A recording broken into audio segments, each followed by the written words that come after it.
5 ways to be more productive. This blog really, I think, is getting to the heart of what people need to start changing in order to be more productive. A lot of people think, I'm going to buy a new system, buy a new program, buy a new journal, and I'll be more productive. But really, it starts with us. And what I want to look at is how are you feeling most of the time? Because a lot of people say, well, I need to pray for peace. I need to pray for be more joyful. I need to pray to have more passion. And I'm like, actually, you don't need to pray for that because you already have it. God already gave it to you. The question is, are you choosing to tap into it? We have to choose to start feeling joyful, and then you'll experience joy. But if you wait for joy to fall upon you, you might wait for a long time, especially in today's society. I mean, there's a lot of fear out there. So you just want to make sure you don't come into agreement with that fear. But to be more productive, I want to give you 5 quick ways. You can read more through the blog on different ideas on how to do this. But number 1, to be more productive, you need to turn on some pump up music. I mean, I have a whole list in my phone for working out, before I speak, all of that. And so I have to get myself in state. I mean, I have to do a pre recorded presentation tomorrow, and I have to prepare for that. And that means I have to get myself in a peak state. So I can control that because I can control what music I listen to. I can also control what thoughts I choose to think. But it's easier to get in a productive place faster if you're just actually putting on some new music. Number 2 is you want to clear the clutter. You can see behind me, I'm actually getting some new office furniture. So I cleared this out and I'm selling it.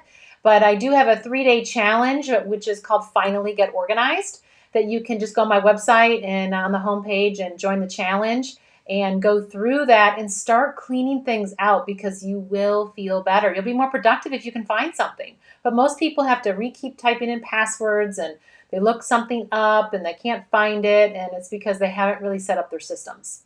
Number 3 is you want to make your house a vision board.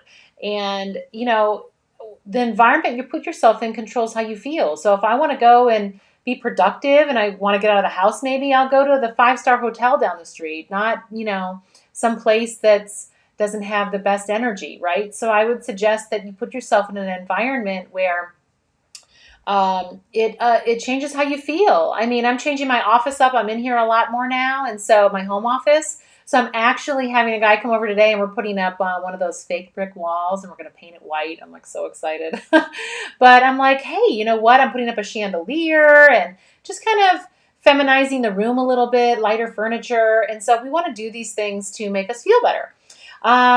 Number 4 is a big one, and this really comes down to respecting yourself and honoring your time. And the actual definition of self-respect, and this is in the dictionary, a feeling that one is behaving with honor and dignity. But if you don't show up on time to meet with somebody, if you're meeting for coffee, I mean, you're not, I mean, there's no self-respect in that. So just recognize everyday things and how it can affect our relationship with ourselves. And then, of course, being more productive, you got to set some boundaries. So I tell people when they're getting organized in my Get Organized program, is I say, look, if you schedule a 2-hour time block to clean out your desk or clean out your car or make 40 phone calls, whatever it is, stop at the 2-hour mark. Don't keep going all day long. You want to practice honoring the boundary and the time that you set for yourself. And when you start doing that, you'll find you'll be much more productive and get a lot more done.